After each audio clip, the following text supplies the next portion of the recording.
Hello बच्चों, क्या हाल चाल है सब लोगों के। तो कोऑर्डिनेशन कंपाउंड हम लोग चला रहे थे और कोऑर्डिनेशन कंपाउंड में आज का जो लेक्चर होने वाला है उसमें हम लोग डिस्कस करने वाले हैं क्रिस्टल फील्ड थ्योरी यानी सीएफटी। तो बच्चों, एनसीईआरटी में सीएफटी दो चीज़ों के लिए होता है, एक ऑक्टाहेड्रल कॉम्प्लेक्सेस के लिए और दूसरा टेट्राहेड्रल कॉम्प्लेक्सेस के लिए। अगर आपको ऑक्टाहेड्रल कॉम्प्लेक्सेस के लिए समझ में आ गया तो बस कुछ माइनर चेंजेस है जो कि टेट्राहेड्रल में करने पड़ते हैं, तो वो आराम से आपको आ जाएगा। तो बच्चों, जो हमारे पास सीएफटी है उससे तीन तरह के क्वेश्चन आते हैं। एक तो आपको यह पूछा जाएगा कि कौन सा स्ट्रॉन्ग लिगैंड है, कौन सा वीक लिगैंड है।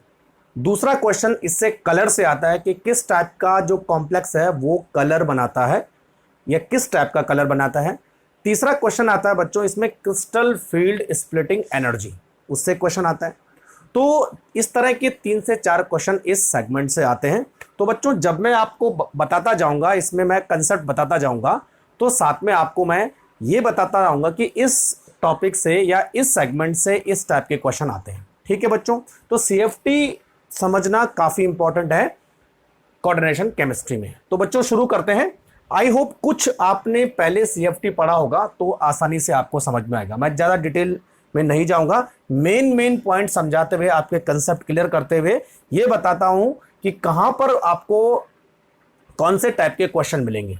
तो चलिए बच्चों शुरू करते हैं। थोड़ा कॉपी और पेन लेके आप बैठ जाइए। तो सीएफटी मतलब क्रिस्टल फील्ड थ्योरी। ठीक है, तो जैसे हम लोग जानते हैं कि जो हमारा कॉम्प्लेक्स कंपाउंड होता है, कॉम्प्लेक्स कंपाउंड होता है वो दो चीजों से मिलकर बना होता है।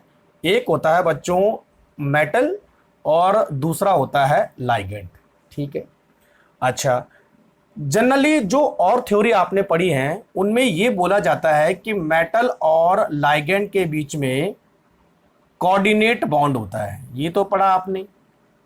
लेकिन बच्चों जो सीएफटी है वो ये बोलती है कि मेटल और लाइगेंड के बीच में कोऑर्डिनेट बॉन्ड नहीं होता है, बल्कि क्या होता है, प्योर आयनिक बॉन्ड होता है। ध्यान रखें, यानी सीएफटी टेल्स अबाउट लाइगेंड और metal bonded by ionic bond. ठीक है बच्चों, तो कोऑर्डिनेट बॉन्ड की हम बात नहीं करेंगे, यहां पर हम आयनिक बॉन्ड की बात करेंगे। ठीक है, और बच्चों आयनिक बॉन्ड हमेशा दो चार्ज के बीच में बनता है, एक होना चाहिए प्लस चार्ज, दूसरा होना चाहिए माइनस चार्ज। अब प्लस किसको माने, माइनस किसको माने। तो मेटल को हमेशा प्लस चार्ज माना जाता है और लाइगेंड को हमेशा माइनस चार्ज माना जाता है। तो इन दोनों के बीच में एक फोर्स ऑफ अट्रैक्शन काम करेगा, तो इसका मतलब यहां पे कौन सा बॉन्ड बन रहा है, आयनिक बॉन्ड बन रहा है। समझ में बात है, ये बेसिक फंडामेंटल है क्रिस्टल फील्ड थ्योरी की। ठीक है बच्चों, अब बच्चों लाइगेंड जो है कई टाइप के होते हैं, many ligands are involve, depend करता है कि वो किस टाइप का कॉम्प्लेक्स है। लेकिन हमारे पास मेटल एटम क्या होता है, सिंगल होता है, यानी सिंगल मेटल एटम को कई सारे लाइगेंड क्या करेंगे, अप्रोच करेंगे। ये तो हुआ था। ठीक है, और सबसे इंपॉर्टेंट चीज आपको पढ़नी है बच्चों कि जो मेटल होता है उसके अंदर कौन से ऑर्बिटल होते हैं, डी ऑर्बिटल्स होते हैं।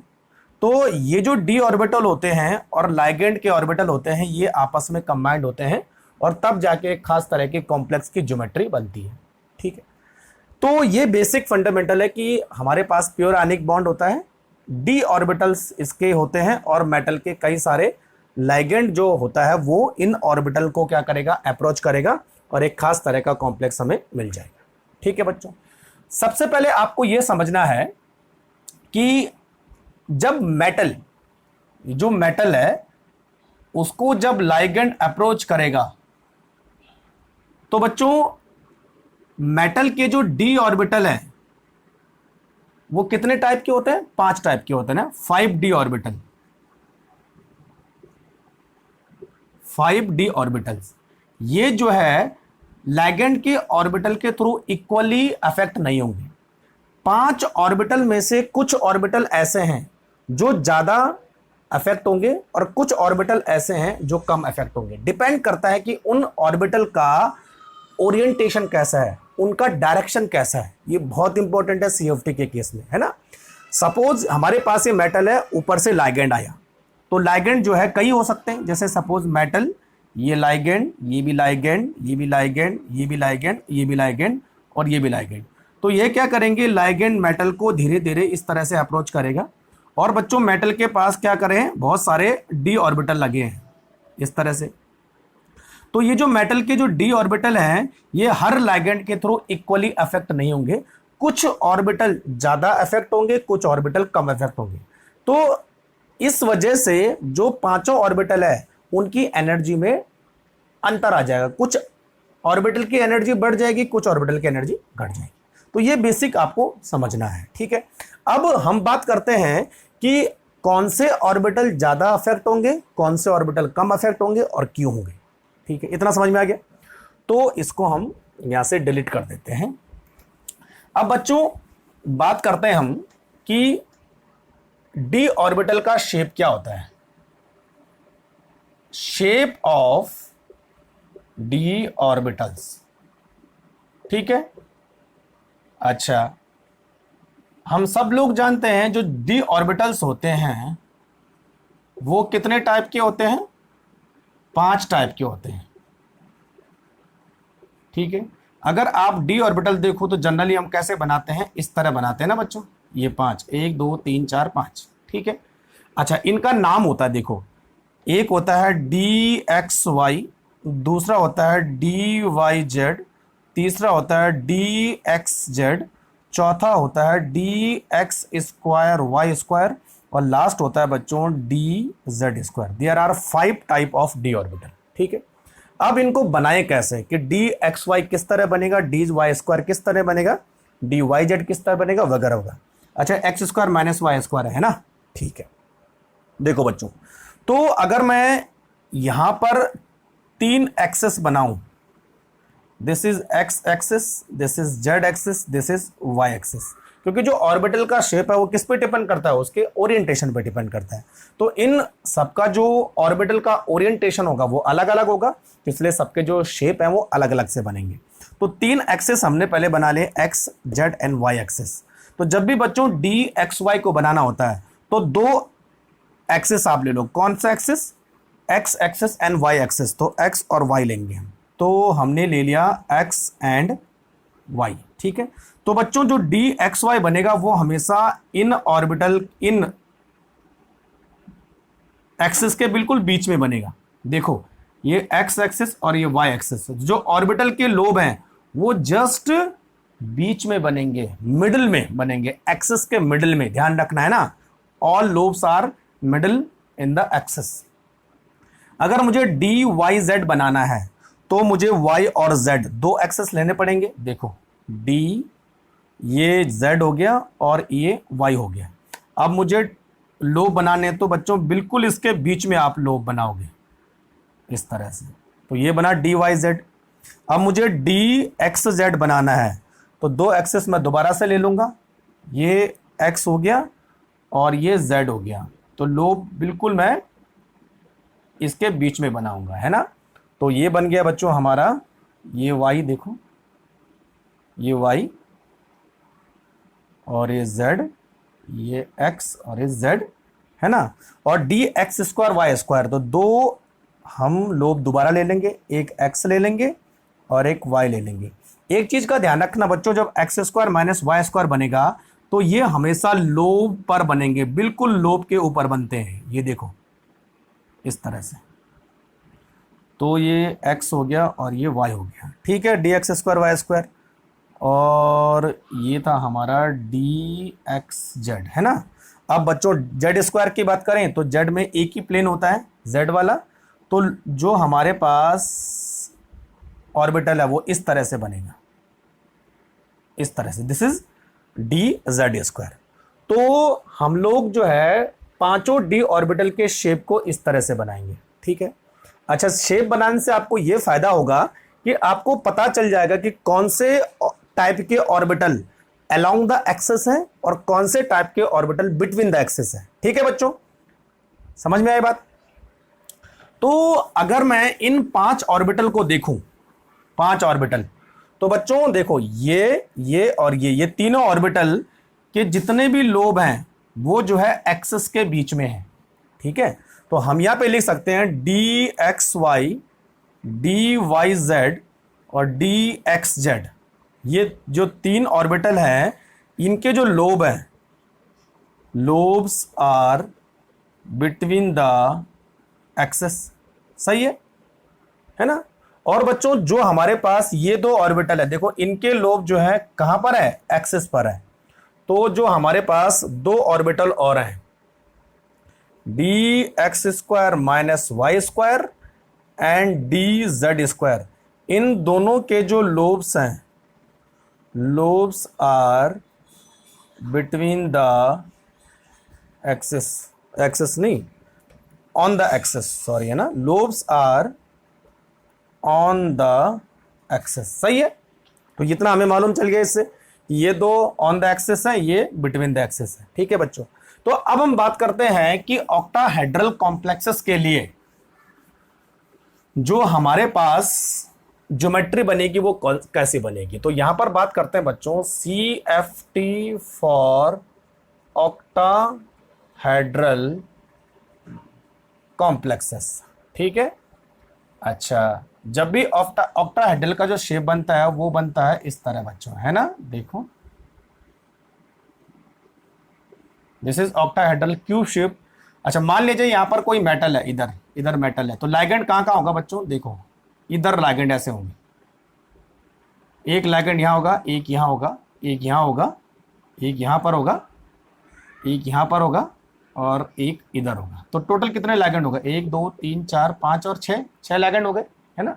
तो 6 लाइगेंड क्या करेंगे, इस सेंट्रल मेटल एटम को अप्रोच करेंगे और एक्चुअल में किसको अप्रोच करेंगे, इन डी ऑर्बिटल को अप्रोच करेंगे, क्योंकि मेटल के पास क्या होते हैं, डी ऑर्बिटल होते हैं। देखो इस तरह से, है ना। तो ये डी ऑर्बिटल मैंने सारे यहां पर रख दिए। तो बच्चों देखो लाइगेंड हमेशा एक्सिस पे आ रहा है, ये दो लाइगेंड एक्स एक्सिस पे आ रहे हैं, ये दो लाइगेंड वाई एक्सिस पे आ रहे हैं, और ये दो लाइगेंड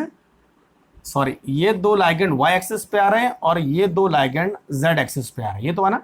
यानी बोलने का मतलब यह है कि जो मेटल है, वो मेटल के जो ऑर्बिटल हैं वो लाइगेंड को एक्सिस पर अप्रोच कर रहे हैं, एकदम एक्सिस पर। ठीक है। तो अगर हम मेटल के सारे ऑर्बिटल को देखें तो बच्चों लाइगेंड के साथ हमेशा कौन से ऑर्बिटल आएंगे, ये वाले ऑर्बिटल आएंगे। यानी लाइगेंड की सीध में हमेशा ये ऑर्बिटल आएंगे, दोनों के दोनों, और लाइगेंड के बीच में ये ऑर्बिटल आएंगे। समझ रहे हो ना मेरी बात। क्योंकि बच्चों क्या होता है, लाइगेंड बिल्कुल एक्सिस से आ रहा है, तो जो लोब एक्सिस पर होगा वही लाइगेंड के पास पास होगा। देखो ऐसा, जैसे मान लीजिए हमारे पास ये ऑर्बिटल है और ये लाइगेंड है, तो लाइगेंड और ऑर्बिटल, क्योंकि लाइगेंड एक्सिस से आ रहा है, तो जो लोब एक्सिस पर होंगे वो लाइगेंड के ज्यादा नजदीक होंगे, और जो लोब एक्सिस के बीच पर होंगे वो लाइगेंड से थोड़ा सा दूर होंगे। ये तो समझ में आ रहा है।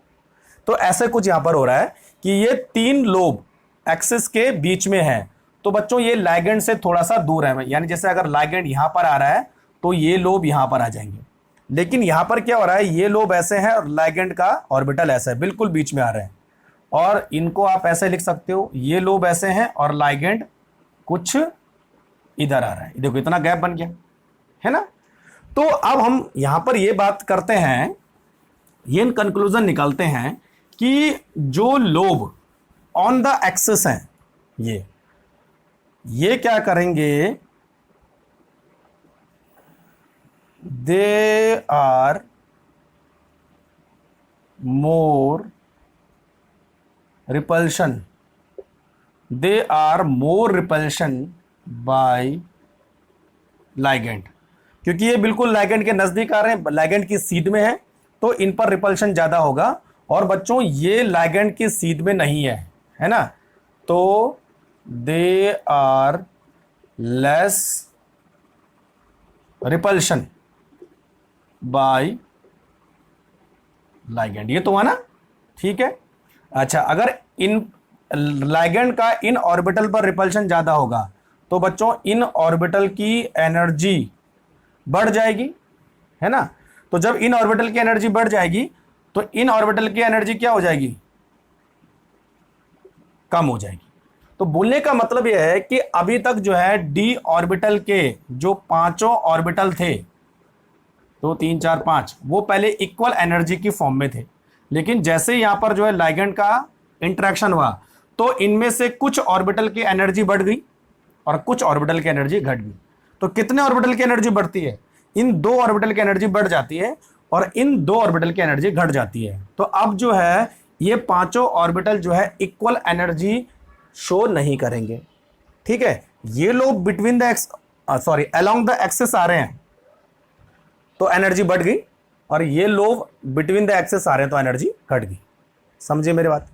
तो यही बच्चों क्रिस्टल फील्ड थ्योरी का कंसेप्ट है कि अब आपको पता चल गया होगा कि क्यों जो है क्रिस्टल फील्ड थ्योरी में कुछ ऑर्बिटल की एनर्जी बढ़ जाती है और कुछ ऑर्बिटल की एनर्जी कम हो जाती है। उसका रीजन है कि वो अलोंग द एक्सिस आ रहे हैं या ऑन द या बिटवीन द एक्सिस आ रहे हैं। ठीक है बच्चों, समझ में बात आ गई?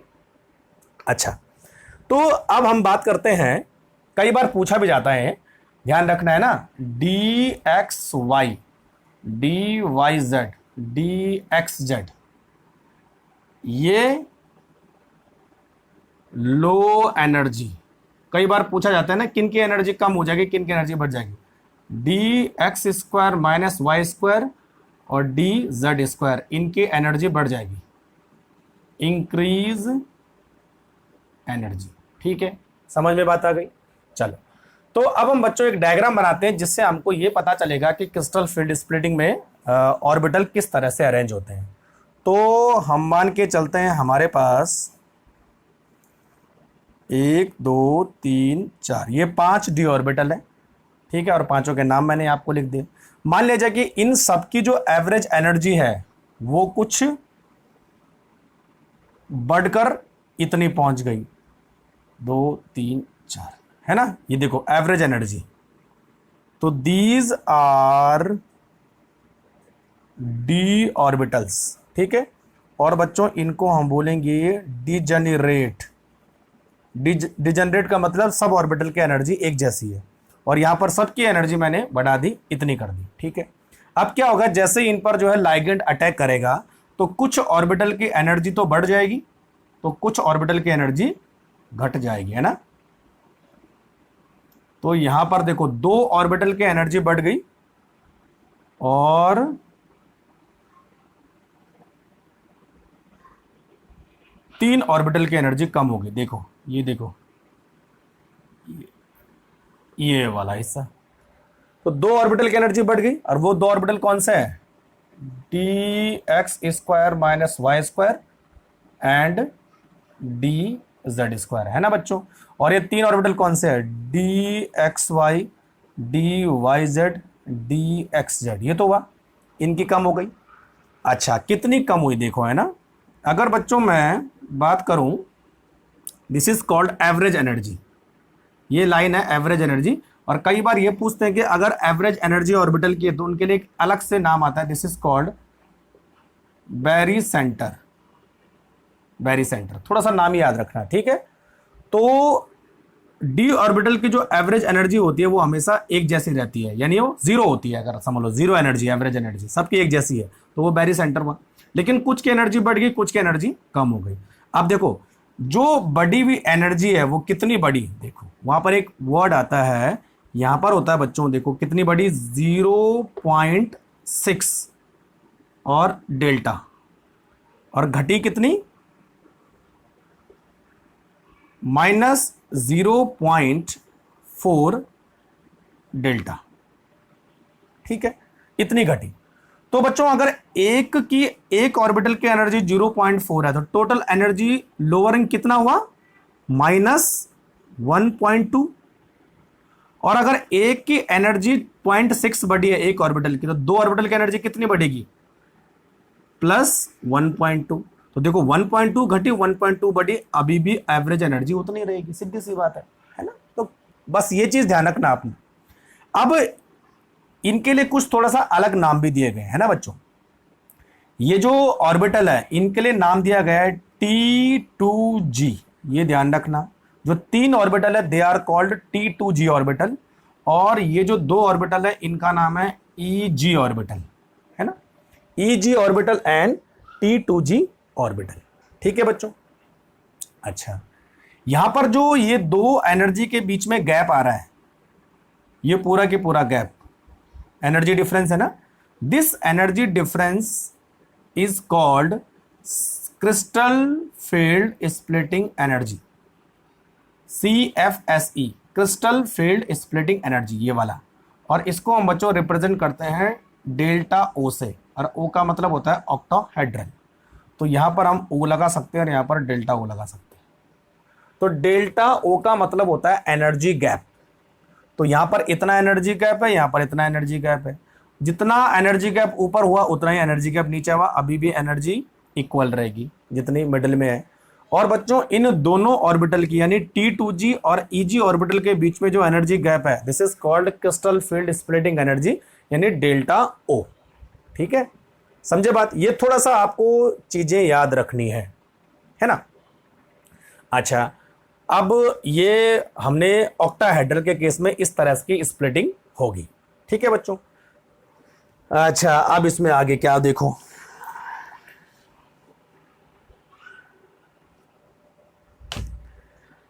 एक चीज आपको ध्यान रखनी है। अगर मैं ऑक्टाहेड्रल कॉम्प्लेक्सेस की बात करूं तो डायग्राम ऐसा बनेगा, और अगर बच्चों मैं डेल्टा टी की बात करूं तो इसका मतलब यहां पे है टेट्राहेड्रल कॉम्प्लेक्स। तो टेट्राहेड्रल कॉम्प्लेक्स में जस्ट डायग्राम उल्टा हो जाता है, अभी बाद में बताऊंगा, ध्यान रखना उल्टा, यानी 3 ऑर्बिटल ऊपर चल जाते हैं और 2 ऑर्बिटल नीचे आ जाते हैं। ऐसा क्यों होता है फिर मैं बात करूंगा। तो डेल्टा टी जहां पर आए टेट्राहेड्रल, और डेल्टा ओ जहां पर आए ऑक्टाहेड्रल।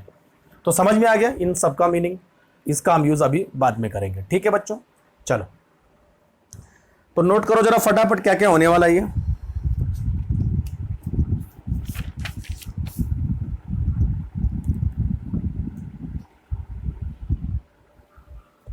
अच्छा, अब बच्चों हम बात करते हैं कि इतना समझ में आ गया है ना। तो जो उन ऑर्बिटल के बीच में एनर्जी गैप था, ये डेल्टा जीरो, इसका मतलब होता है क्रिस्टल CR क्रिस्टल क्या हो रहा है, फील्ड स्प्लिटिंग एनर्जी, यानी क्रिस्टल फील्ड स्प्लिटिंग एनर्जी, और इसको हम डेल्टा ओ से रिप्रेजेंट करते हैं। ठीक है, तो बच्चों एक चीज आपने ध्यान रखनी है, मैग्नीट्यूड ऑफ डेल्टा ओ यानी crystal field splitting energy is depends upon the following things. बहुत इंपॉर्टेंट है ना, ध्यान रखना। ठीक है, किन चीजों पर ये जो एनर्जी गैप है, यानी इन 2 ऑर्बिटल और इन 3 ऑर्बिटल के बीच में जो एनर्जी गैप है वो ज्यादा होगा या कम होगा, ये किस पे डिपेंड करता है। देखो, magnitude of delta o is depends upon first nature of metals. जो हमारे पास सेंट्रल मेटल है, मेटल आयन इसको लिखेंगे, इसके नेचर पे डिपेंड करता है। ठीक है, अगर बच्चों हम डी ब्लॉक की बात करें, डी ब्लॉक की बात करें तो while going to top to bottom, है ना, top to bottom, the magnitude of crystal field splitting energy will be increase. Suppose मान लीजिए हमारे पास निकल है और निकल के नीचे क्या है, प्लेटिनम है, दोनों एक ही ग्रुप के मेंबर हैं। तो अगर हम सेम ग्रुप में ऊपर से नीचे आए, टॉप टू बॉटम आए, तो बच्चों क्रिस्टल फील्ड स्प्लिटिंग एनर्जी का मैग्नीट्यूड बढ़ता है, यानी ये वाला जो मेटल है वो ज्यादा क्रिस्टल फील्ड स्प्लिटिंग एनर्जी करेगा, गैप ज्यादा करेगा बजाय ऊपर वाले मेटल के। तो ऊपर से नीचे आने पर डेल्टा ओ की वैल्यू बढ़ती है, मैग्नीट्यूड बढ़ता है। ठीक है, तो एक तो इस पर डिपेंड करता है कि हमारे पास मेटल कौन सा है। दूसरा बच्चों हमारे पास डिपेंड करता है oxidation state of metal, state of metal. ठीक है, more the oxidation state, more the oxidation state, more will be crystal field splitting energy, उसका मैग्नीट्यूड बढ़ेगा डेल्टा ओ का। ठीक है, तीसरा हम डिपेंड करते हैं बच्चों types of geometry, types of geometry. ठीक है, हमारे पास दो टाइप की ज्योमेट्री है, एक टेट्राहेड्रल एक ऑक्टाहेड्रल, ठीक है। तो अगर मैं टेट्राहेड्रल की बात करूं तो ये होता है बच्चों 4/9 ऑक्टाहेड्रल। ये ध्यान रखना बहुत इंपॉर्टेंट है, कई बार पूछा जाता है कि टेट्राहेड्रल में जो स्प्लिटिंग होती है वो ऑक्टाहेड्रल के 4/9 होती है, यानी नियर बाई 50% होती है, ध्यान रखना, ठीक है। ये बहुत इंपॉर्टेंट है। तो टेट्राहेड्रल में ऑक्टाहेड्रल के मुकाबले 50% स्प्लिटिंग कम होती है अगर हम सेम मेटल ले तो, ठीक है। उसी तरह सबसे इंपॉर्टेंट चौथा है types of ligand. Types of ligand बहुत इंपॉर्टेंट है बच्चों, ये टाइप्स ऑफ लाइगैंड यानी किस टाइप का लाइगैंड है। तो यहां पर मैं आपको बताने वाला हूं strong field ligand and weak field ligand, यानी टाइप्स ऑफ लाइगैंड यानी अलग अलग टाइप का लाइगैंड जो है अलग अलग टाइप की क्रिस्टल फील्ड स्प्लिटिंग करेगा, कोई ज्यादा एनर्जी गैप देगा, कोई कम एनर्जी गैप देगा, ठीक है। तो लाइगैंड पर भी डिपेंड करता है कि कितना एनर्जी गैप बन रहा है। तो बच्चों ये जो एनर्जी गैप है कितना बनेगा, इस पर इस पर इस पर और इस पर डिपेंड करेगा। तो नोट करो जरा फटाफट, है ना। चलो समझ में बात आ गई। अब हमारा फोकस रहेगा कि लाइगैंड किस तरह से क्रिस्टल फील्ड स्प्लिटिंग एनर्जी को मॉडिफाई कर रहा है, ठीक है बच्चों।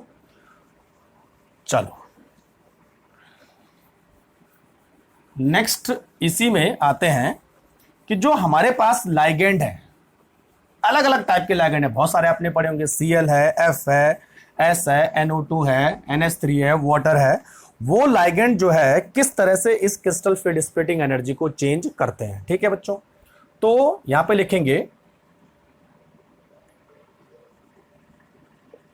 There are two types of ligands, ठीक है, on the basis of magnitude of crystal field splitting energy. इस पर हम बात करेंगे कि कितना वो गैप बना रहा है, कम बना रहा है या ज्यादा बना रहा है। तो दो टाइप के हमारे पास यहां पर ये लाइगैंड निकल के आते हैं। एक होता है बच्चों strong field ligand, strong field ligand, और दूसरा होता है बच्चों वीक फील्ड लाइगैंड। समझे मेरी बात। स्ट्रॉन्ग फील्ड लाइगैंड और वीक फील्ड लाइगैंड। जो स्ट्रॉन्ग फील्ड लाइगैंड है बच्चों वो क्या करेंगे, more the crystal field splitting energy, crystal field splitting energy, तो यानी मोर गैप विल अकर,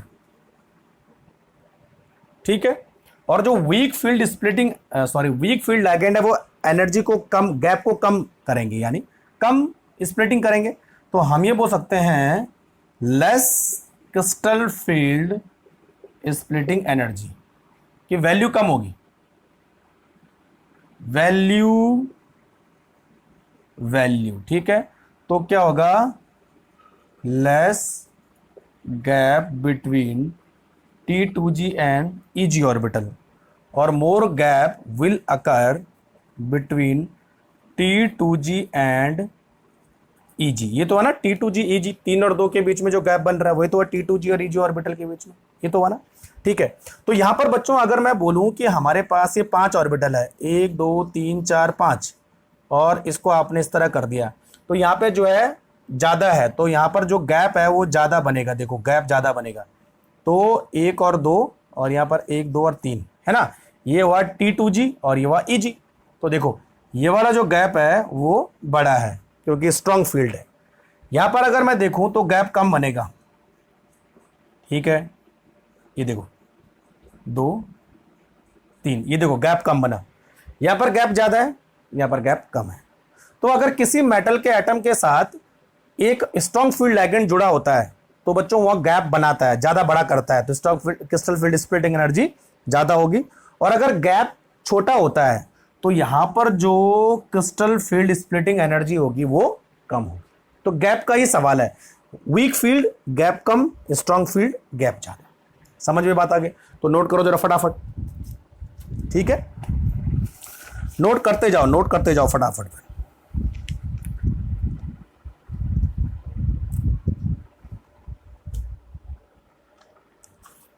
अच्छा, अब बच्चों हमारे पास सबसे इंपॉर्टेंट है कि कौन स्ट्रॉन्ग फील्ड लिगेंड है और कौन वीक फील्ड लिगेंड, ये सबसे बड़ा सवाल है। अभी एक बच्चे ने कमेंट करके पूछा था कि हम पता कैसे करें कि कौन स्ट्रॉन्ग फील्ड लिगेंड है और कौन वीक फील्ड लिगेंड है। तो ये पता चलेगा बच्चों आपको स्पेक्ट्रोकेमिकल सीरीज, स्पेक्ट्रोकेमिकल सीरीज। ठीक है, स्पेक्ट्रोकेमिकल सीरीज क्या होती है? It is the arrangement of different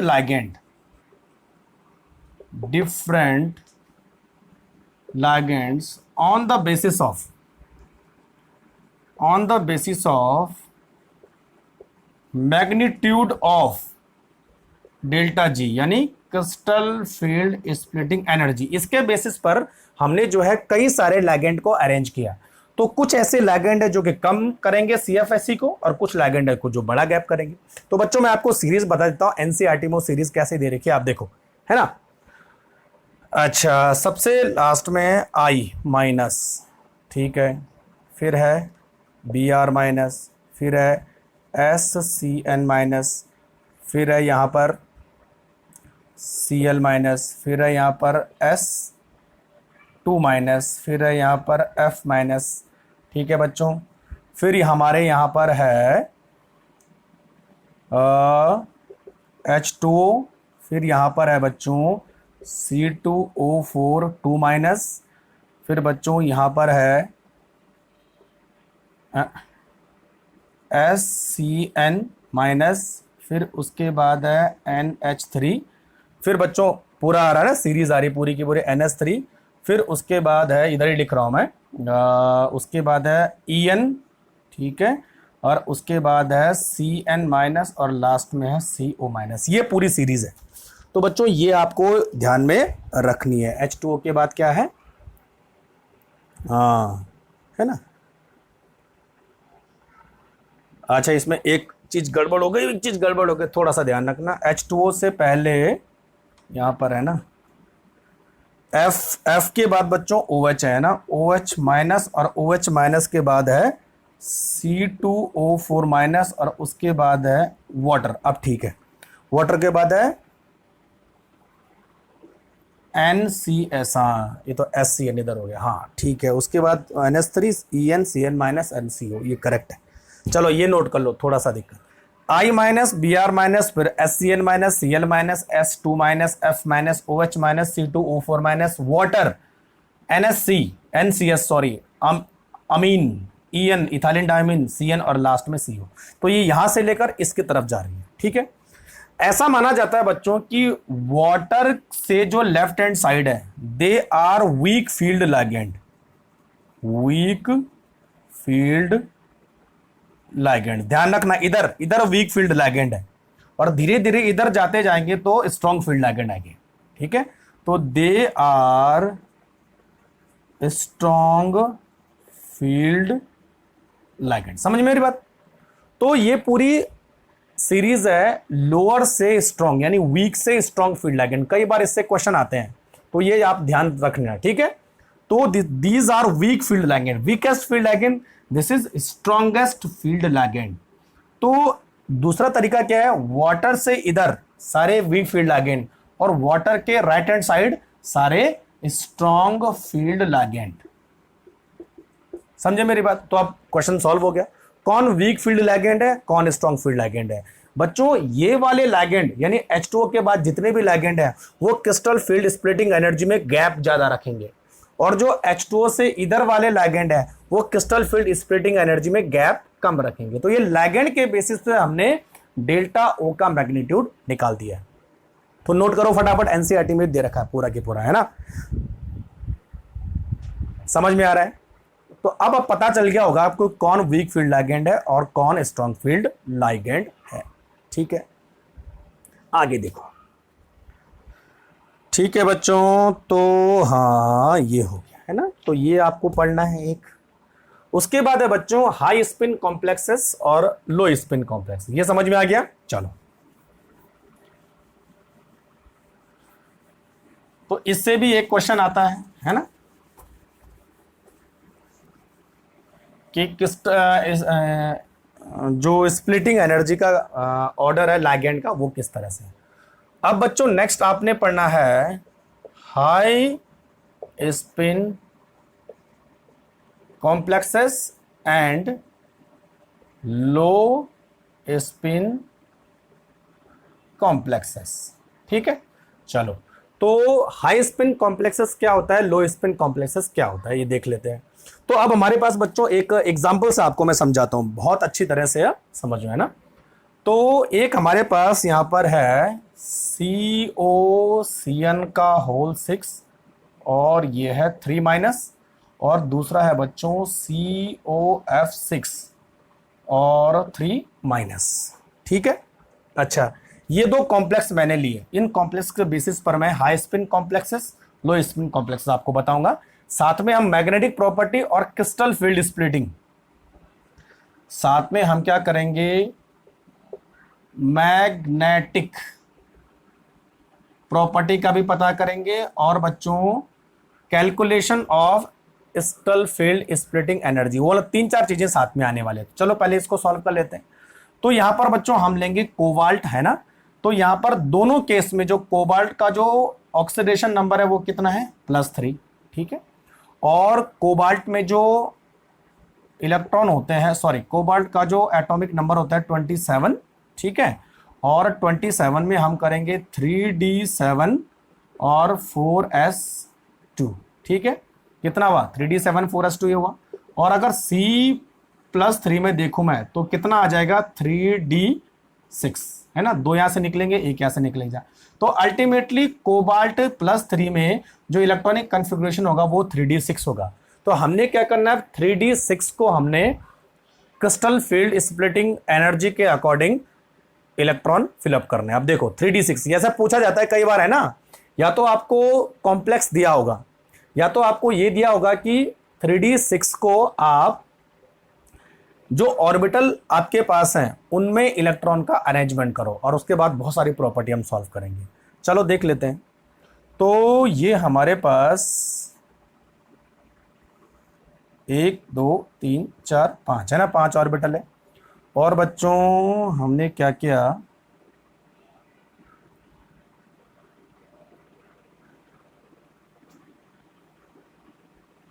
ये 2 ऑर्बिटल यहां पर और ये 3 ऑर्बिटल यहां पर, है ना। एक डायग्राम ये बना, और एक डायग्राम मैंने बनाया, ये 2 ऑर्बिटल,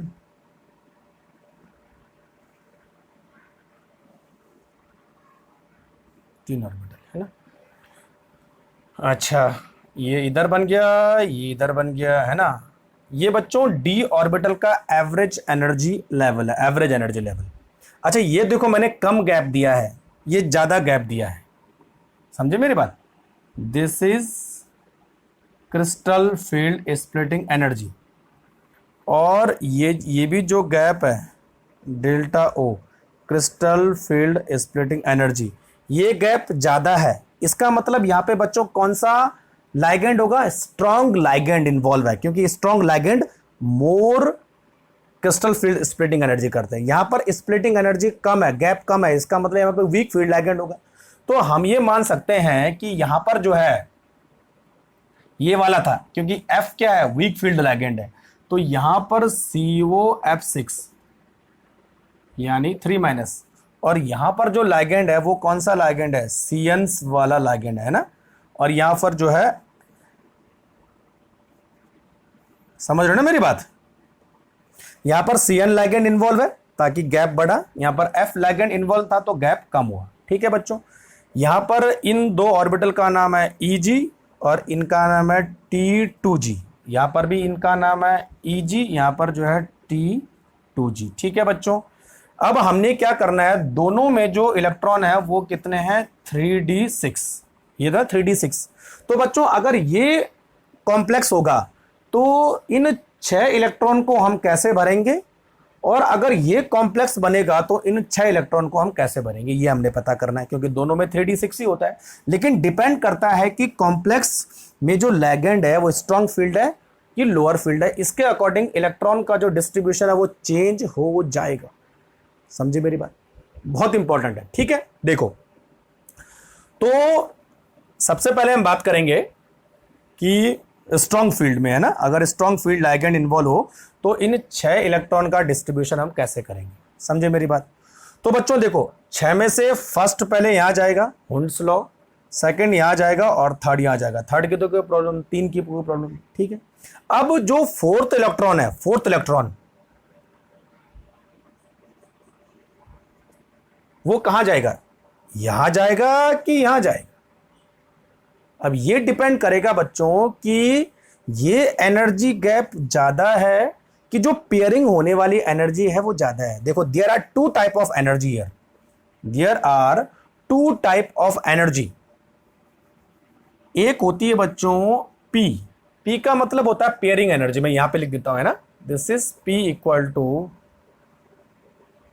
पेयरिंग एनर्जी, यानी वो एनर्जी जो इलेक्ट्रॉन को पेयर करने के लिए चाहिए। और दूसरी एनर्जी यहां पर है ये वाली, यानी क्रिस्टल फील्ड स्प्लिटिंग एनर्जी, ये वाली एनर्जी। और दूसरी एनर्जी इलेक्ट्रॉन को पेयर करने के लिए चाहिए। ठीक है, अब देखो, अब बच्चों अगर हम दोनों एनर्जी को कंपेयर करें तो जो एनर्जी कम होगी इलेक्ट्रॉन उसमें चला जाएगा, सीधी सी बात है। तो अगर मैं यहां पर कंडीशन लगाऊं, if pairing energy is low या pairing energy is less than crystal field splitting energy, बोलने का मतलब है ये एनर्जी गैप ज्यादा है और पेयर होने में कम एनर्जी चाहिए, तो इलेक्ट्रॉन क्या करेगा, पेयर हो जाएगा, सीधी सी बात है। तो देखो if pairing energy is less than crystal field splitting energy, दो the fourth electron goes to T2g orbital, fourth electron goes to T2g orbital. ठीक है, तो जो फोर्थ इलेक्ट्रॉन है बच्चों वो क्या करेगा, इधर आएगा, तो फिफ्थ भी इधर आएगा और सिक्स्थ भी इधर आएगा। ये तो समझे मेरी बात, क्योंकि यहां पर ये एनर्जी गैप ज्यादा था, क्रिस्टल फील्ड स्प्लिटिंग एनर्जी ज्यादा थी बजाय पेयरिंग एनर्जी। तो पेयरिंग करने में कम एनर्जी लग रही है इलेक्ट्रॉन को, ऊपर जाने में ज्यादा एनर्जी लग रही है, तो इलेक्ट्रॉन क्या करेगा, कम एनर्जी वाली जगह में चला जाएगा, यानी पेयर हो जाएगा, सीधी सी बात है। इलेक्ट्रॉनिक कॉन्फ़िगरेशन इस तरह हो जाएगा। 6 हमने बन ली। अब यहां पर आ जाओ बच्चों, सेम कंडीशन, 6 भरने हैं तो पहला, दूसरा और तीसरा भर लिया, 3 भर लिया। ठीक है, चौथा कहां जाएगा। अब यहां पर देखो बच्चों सेम कंडीशन हुआ, अगर बच्चों यहां पर जो पेयरिंग एनर्जी है वो ज्यादा है बजाय क्रिस्टल फील्ड स्प्लिटिंग एनर्जी के, पेयर होने में एनर्जी ज्यादा लग रही है इलेक्ट्रॉन को, लेकिन ऊपर जाने में एनर्जी कम लग रही है क्योंकि गैप कम है, pairing energy is more than crystal field splitting energy. तो जो फोर्थ इलेक्ट्रॉन है वो कहां जाएगा, ईजी ऑर्बिटल में चला जाएगा, ऊपर चला जाएगा। तो अब क्या होगा, फोर्थ ऊपर, फिफ्थ ऊपर एंड सिक्स्थ नीचे आ जाएगा, इस तरह से। समझे मेरी बात। तो इस तरह से बच्चों हम क्या करते हैं, पेयरिंग एनर्जी और क्रिस्टल फील्ड स्प्लिटिंग एनर्जी को कंपेयर करते हैं, और जहां एनर्जी कम होती है इलेक्ट्रॉन वहां चला जाता है। तो इस केस में बच्चों इलेक्ट्रॉनिक कॉन्फ़िगरेशन ये होगा और इस केस में इलेक्ट्रॉनिक कॉन्फ़िगरेशन ये होगा। ध्यान रखना, इस पर क्वेश्चन आता है, बहुत इंपॉर्टेंट है ना। तो चाहे आपको कॉम्प्लेक्स दे रखा हो, चाहे आपको डायरेक्ट इलेक्ट्रॉनिक कॉन्फ़िगरेशन दे रखा हो, तो आपको अकॉर्डिंग टू लिगैंड उसका इलेक्ट्रॉनिक कॉन्फ़िगरेशन या इलेक्ट्रॉनिक डिस्ट्रीब्यूशन चेंज हो जाएगा क्रिस्टल फील्ड स्प्लिटिंग एनर्जी के केस में। समझे मेरी बात। अब इससे हम क्या क्या निकाल सकते हैं, देखो। अच्छा पहले अभी ये रह गया ना, लो स्पिन हाई स्पिन। ठीक है बच्चों, अब देखो यहां पर था जो ये एनर्जी थी, यहां पर बच्चों था स्ट्रॉन्ग फील्ड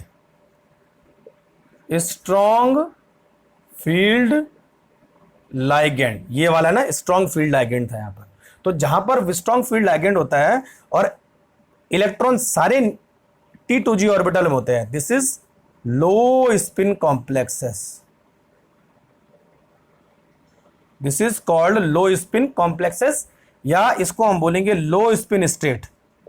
अच्छा कॉम्प्लेक्सेस नहीं, स्पिन स्टेट बोलते हैं, ज्यादा अच्छा रहेगा, लो spin state complexes, spin state complexes अलग हो गया है ना। क्या होगा, लो स्पिन स्टेट ये वाली। और यहां पर बच्चों जो वीक फील्ड लाइगेंड था, वीक फील्ड लाइगेंड, वो हुआ हाई स्पिन स्टेट। ठीक है, समझिए मेरी बात। तो कंक्लूजन क्या है, स्ट्रॉन्ग फील्ड लाइगेंड। अब देखो मैं यहां पर लिख देता हूं, है ना, तो समझ में आ गया बात आपको, इजी। ठीक है, देखो तो यहां पर करेंगे बच्चों, स्ट्रॉन्ग फील्ड लाइगेंड,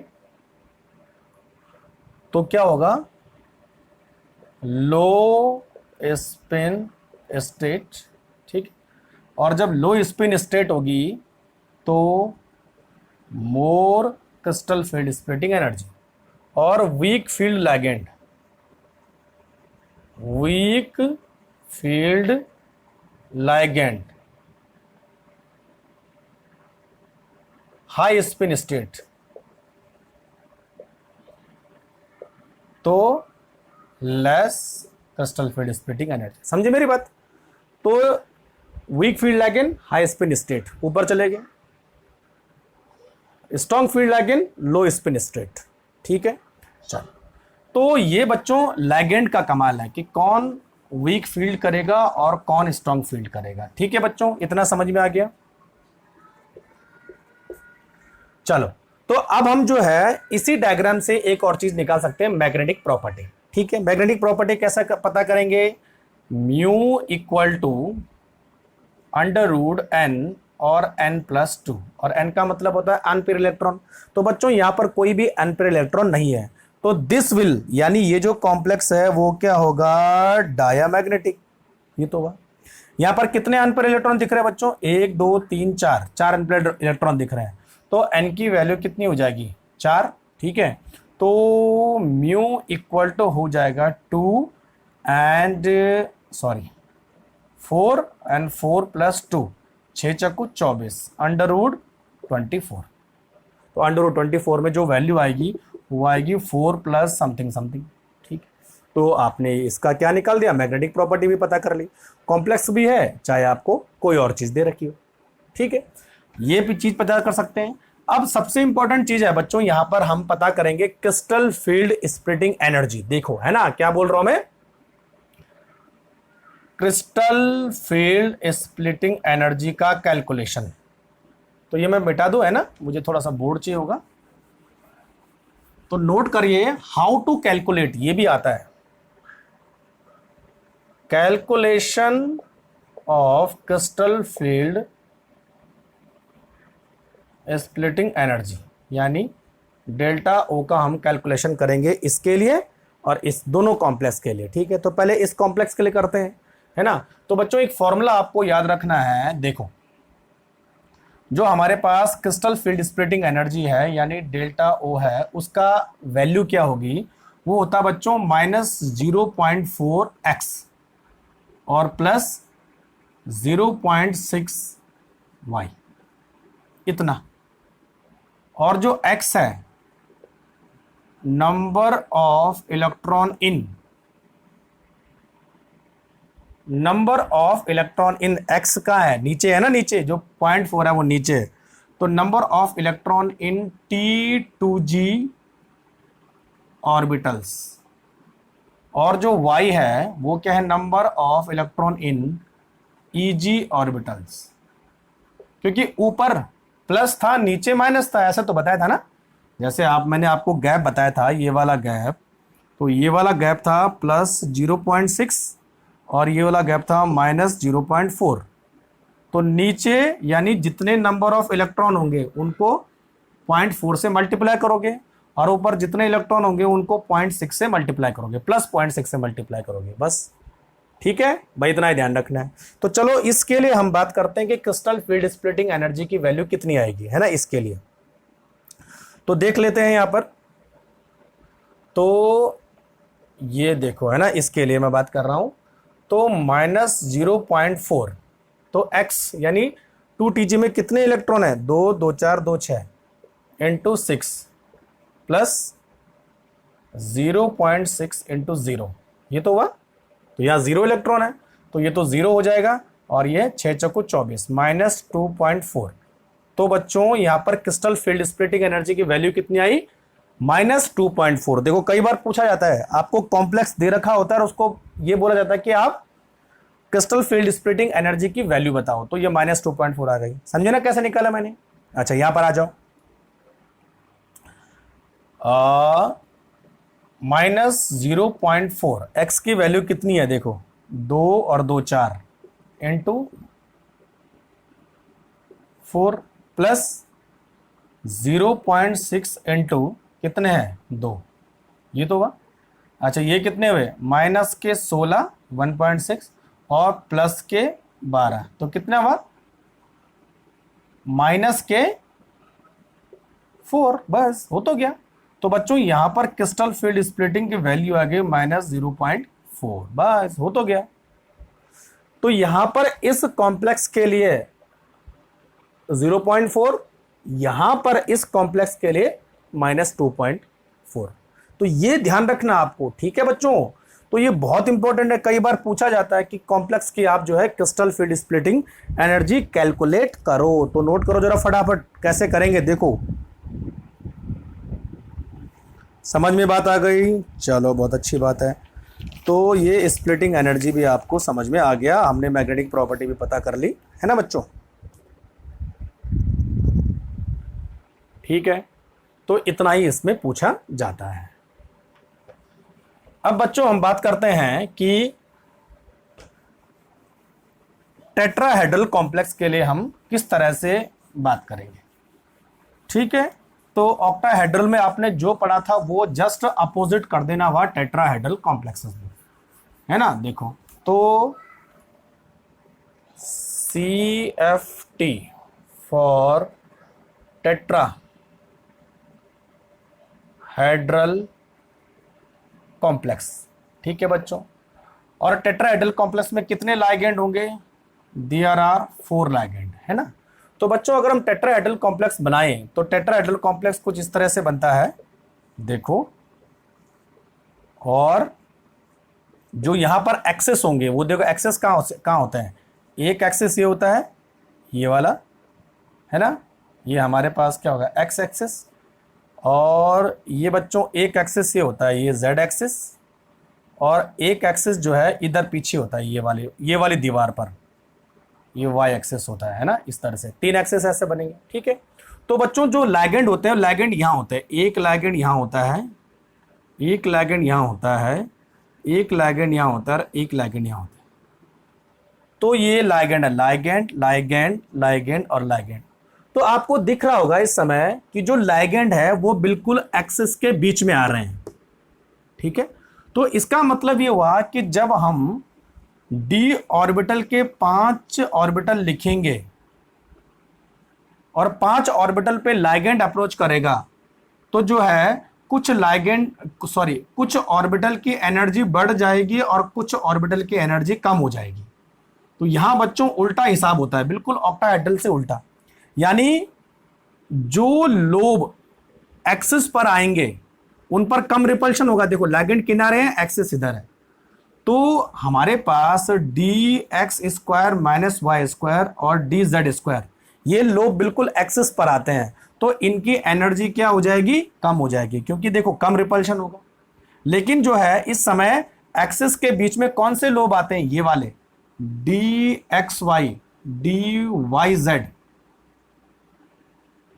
और dxz।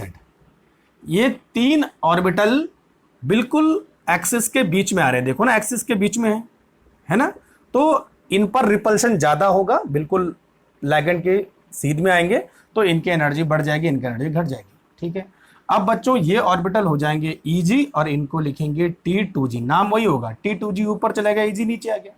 तो ध्यान रखना बच्चों कि जब हम टेट्राहेड्रल कॉम्प्लेक्सेस की बात करते हैं तो ऑक्टाहेड्रल कॉम्प्लेक्सेस की बात करते हैं, तो ऑक्टाहेड्रल कॉम्प्लेक्सेस में जो डायग्राम बनता है, स्प्लिटिंग का जो डायग्राम बनता है, जस्ट अपोजिट बनता है। यानी इन 3 ऑर्बिटल की एनर्जी बढ़ जाएगी और इन 3 ऑर्बिटल की एनर्जी कम हो जाएगी, बाकी सब कुछ सेम है, ठीक है। तो इस समय क्या होगा बच्चों, -0.4 ऊपर और ये प्लस आ गया, और -0.6 नीचे, वहां उल्टा था, तो वहां 0.6 ऊपर था और +4 नीचे, तो +4 बच्चों ऊपर हो जाएगा और -6 नीचे हो जाएगा, और ये जो वैल्यू होगी ये होगी डेल्टा टी, और क्रिस्टल फील्ड स्प्लिटिंग एनर्जी।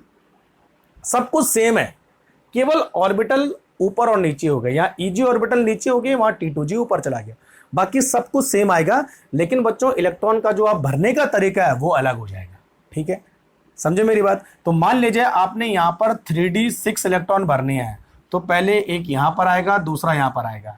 अब डिपेंड करेगा कि हमारे पास पेयरिंग एनर्जी ज्यादा है कि स्प्लिटिंग पेयरिंग एनर्जी ज्यादा है कि डेल्टा टी की एनर्जी ज्यादा है। अगर डेल्टा टी की एनर्जी पेयरिंग एनर्जी से ज्यादा हुई, ठीक है, तो पहले इलेक्ट्रॉन यहां भरेंगे,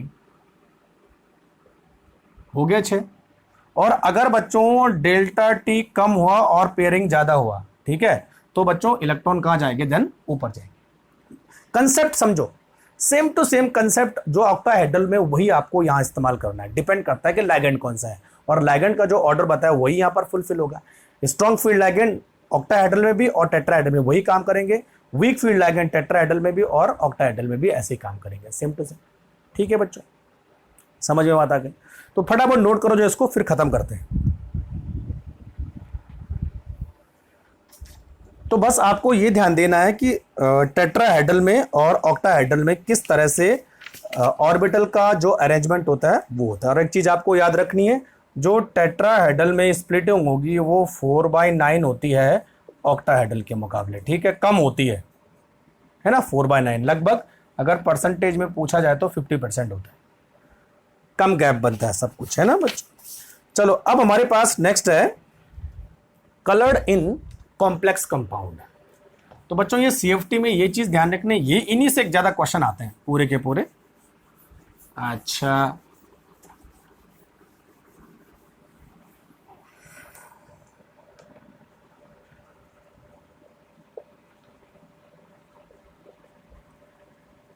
कलर्ड इन कॉम्प्लेक्स कंपाउंड्स। हम सब लोग जानते हैं कि कॉम्प्लेक्स कंपाउंड में जो कलर होता है वो क्यों होता है। ठीक है, तो कलर का रीजन है बच्चों, जैसे अगर मैं बोलूं CuSO4 and 5H2O, this is hydrous copper sulphate, PHATE, और ये बच्चों किस कलर का होता है, ब्लू कलर का होता है। लेकिन अगर हम इसको हीट करें और सारे के सारे मॉलिक्यूल वाटर के निकाल दें, तो हमें मिल जाता है एनहाइड्रस कॉपर सल्फेट। और बच्चों एनहाइड्रस कॉपर सल्फेट क्या होता है, कलरलेस होता है। तो कहानी क्या है बच्चों कि यहां पर जो कॉपर सल्फेट है उसमें जो लाइगेंड है वो कौन से हैं, वाटर के मॉलिक्यूल एज ए लाइगेंड की तरह काम कर रहे हैं। ठीक है, और जब लाइगेंड जो है मेटल के ऑर्बिटल को अप्रोच करता है, तो मेटल के ऑर्बिटल की जो एनर्जी है वो अब एक ना होके क्या हो जाती है, डिफरेंशिएट हो जाता है एनर्जी। इस तरह से जब लाइगेंड आएगा, तो अगर लाइगेंड नहीं होगा तो एनर्जी इतनी रहेगी, लेकिन लाइगेंड के आने से एनर्जी जो ऑर्बिटल का है वो अब जो है कुछ ऑर्बिटल हायर एनर्जी, कुछ ऑर्बिटल लोअर एनर्जी में चले गए। और बच्चों अगर कोई इलेक्ट्रॉन यहां पर है तो इलेक्ट्रॉन जो है एनर्जी को एब्जॉर्ब करके ऊपर जाता है और फिर नीचे आता है। जब नीचे आता है तो वो एक स्पेसिफिक कलर को क्या करता है, ट्रांसमिट करता है। तो ये जो एनर्जी इसने एब्जॉर्ब की वो हमेशा किस रीजन में आती है, विजिबल रीजन में आती है। और विजिबल रीजन में आने की वजह से जो है जितने भी हमारे कॉम्प्लेक्सेस होते हैं वो कलर्ड होते हैं। ठीक है, किसी का ब्लू, किसी का वायलेट, किसी का येलो। ठीक है, तो इस वजह से जो है कलर बनता है। समझे मेरी बात। और अगर जो है मेटल के साथ कोई भी लाइगेंड नहीं है तो हमेशा वो क्या होगा, कलरलेस है। ठीक है बच्चों, तो हर किसी कॉम्प्लेक्सेस का अपना एक स्पेसिफिक कलर होता है। कई बार पूछ लेते हैं कि जो है कलर किस कॉम्प्लेक्स का कैसा कलर है। तो बच्चों एनसीईआरटी में एक डायग्राम दे रखा है, वहां पर जो है बहुत सारे कॉम्प्लेक्सेस हैं, उनके कलर दे रखे हैं, तो वो आपको थोड़ा सा याद रखना है। ठीक है बच्चों, तो अगर पूछा जाए आपको कि why complexes have colour, this is due to the transition of electron from the lower energy orbital to the higher energy orbital, यानी डी ट्रांजिशन। हम इसको बोल सकते हैं डी ट्रांजिशन। समझे मेरी बात। तो बच्चों चलो, इसमें सीएफटी में आपने टेट्राहेड्रल और ऑक्टाहेड्रल क्रिस्टल स्प्लिट रहेंगे जी, बहुत सारे कंसेप्ट पढ़ लिए। इन कंसेप्ट को ध्यान से उतार लेना, दिमाग में उतार लेना, नोट्स में उतार लेना, और इन्हीं का इस्तेमाल हम आगे करेंगे क्वेश्चन को सॉल्व करने में। ठीक है बच्चों, चलो तब तक के लिए थैंक यू वेरी मच।